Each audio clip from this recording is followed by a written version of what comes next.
Hi everyone, welcome back to the TinyDocs Talk podcast series, Pediatric Interview Edition, your source for the clinical thinking station or clinical reasoning station of the pediatric training interview in the UK. This is brought to you by the British Sudanese Association of Pediatric and Child Health, or BSAPCH in short. I'm your host, Guiria Ibrahim, and today we have our presenter, Guiria Ibrahim. She will present a real life demonstration case of clinical thinking station. So, without further ado, let's dive into our episode. Dr. Guiria, your patient presented to the A&E who is 4 years old with high-grade fever, cough for 4 days. He is tachycardic, tachypneic, chest examination revealed crackles. How you will manage this patient? So it looks I'm dealing with a child who is looks ill on severe respiratory distress with crackles.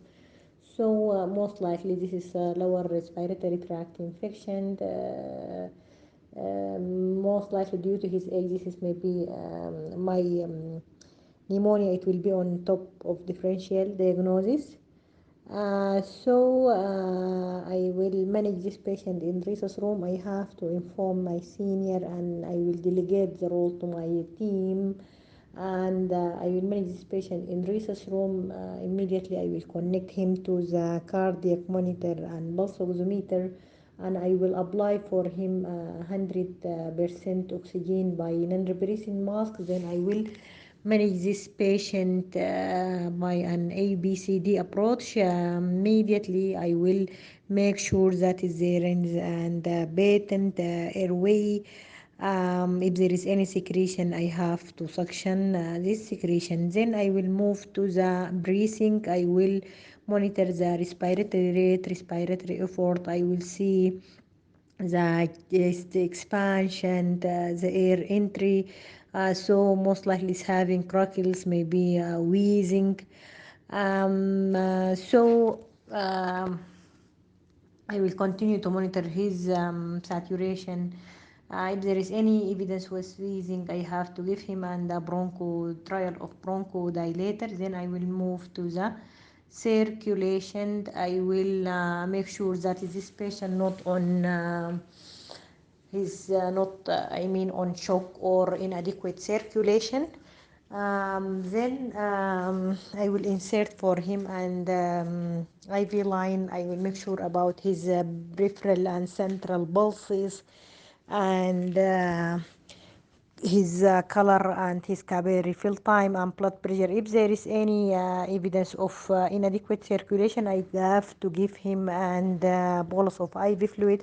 At the same time, I have to withdraw blood for complete blood count, for inflammatory markers, for blood gas and blood culture use and ease. And I will ask one of my team to inform the X-ray technician for abortable X-ray.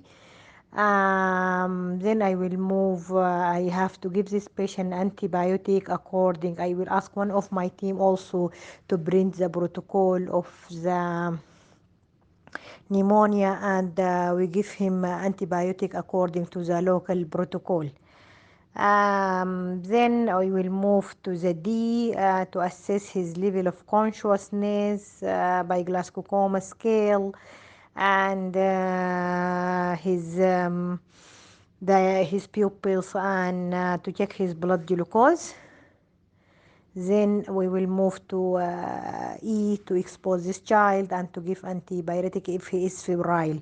So it is according to the severity of the case. If this patient he is agitated, he's having inadequate respiratory effort, may I have to contact the PICU to admit for further management. If may he need respiratory support, I mean he is needed high nasal cannula or CPAP or maybe intubation.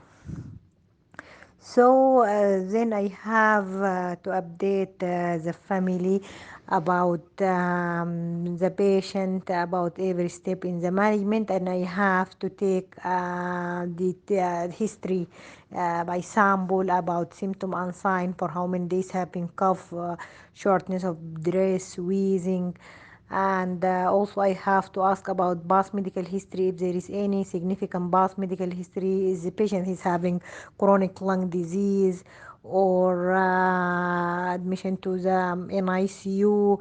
And I will ask about medication, is this patient on any special medication, and also about the last meal and the event.